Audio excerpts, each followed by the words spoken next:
thought we'd look at one of the favorite retailers that we talk about here on the call and is often, used as a bellwether for consumer confidence and has often been discussed as one of those companies that may suffer as we're out of lockdowns and as consumer sentiment really shifts towards certain areas of retail. Well, growth has continued this quarter, with JB Hi-Fi updating the market today saying Australian sales were up more than 11% to date. It is saying that it is seeing sustained customer demand across the group. And in particular, it's saying that gross margins at Good Guys are looking very strong. It says that it's really been disciplined, in particular in relation to cost control. Now, despite the strong company update, it says that it is not appropriate to provide full year guidance, particularly as COVID-related disruptions are expected to continue. So JB Hi-Fi has been one of those companies that has refused to give any forward guidance in any of its updates and reports. Looking good this morning, up by 4.3%. David Lane, I'll start with you just for ease here.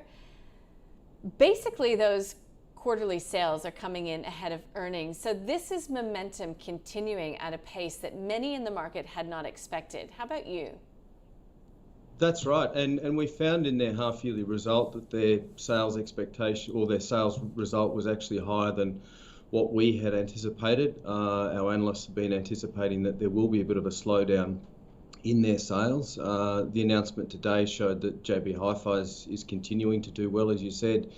Good Guys slightly below where they were in the half-year result, but still tracking very, very strongly. So we are seeing a continuation of demand. I think for JB Hi-Fi, we will continue to see some strong sales growth there. And short term, I suppose, we've had the impact of the floods across the East Coast. So there will actually be the replenishing of TVs, fridges, freezers, etc.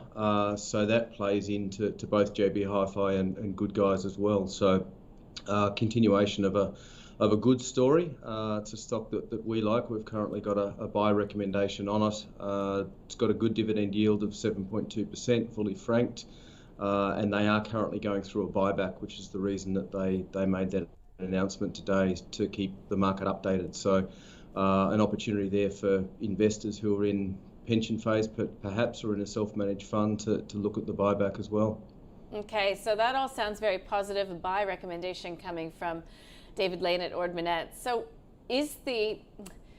when you think of JB Hi-Fi, Michael, do you think of the upside risks, which is, the sales momentum continuing again longer than had been expected, or do you start to wonder about risks from inventory if we do see a change in these market dynamics?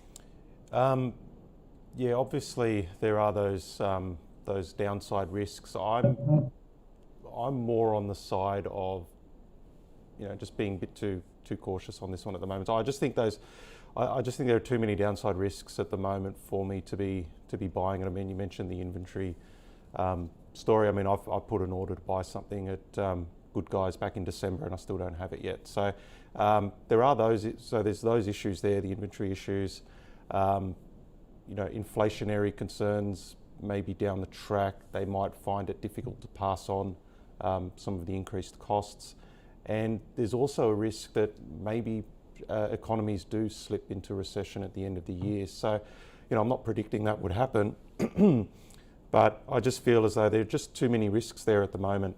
And then in terms of the way JB Hi-Fi is trading, it's actually made no progress, the share price, for the last year and a half. So it's been trading in this big range from about sort of $44 to about $55. And even with a nice result in February, the half yearly, the share price shot up, and when it got near 55, it was sold down again. So it's good to see it up today, but I just wonder if it's going to get near $55 and the selling kicks in. So from the charting point of view, I'd like to see it clear that upper level, clear that range, and that would make me feel more confident. So I think that combined with those downside risks, I'd just stay on the sidelines at the moment. But would you hold it if you already owned it, of course, because you've got the buyback coming and no real reason to sell? Yeah, look, I mean, especially on the back of what it's announced today and the fact that the share's performing well on a down day, I'd hold it, but just be very mindful of the fact that if it gets near 55 and then struggles again, I might end up taking my profits at that level. Got it. Thank you.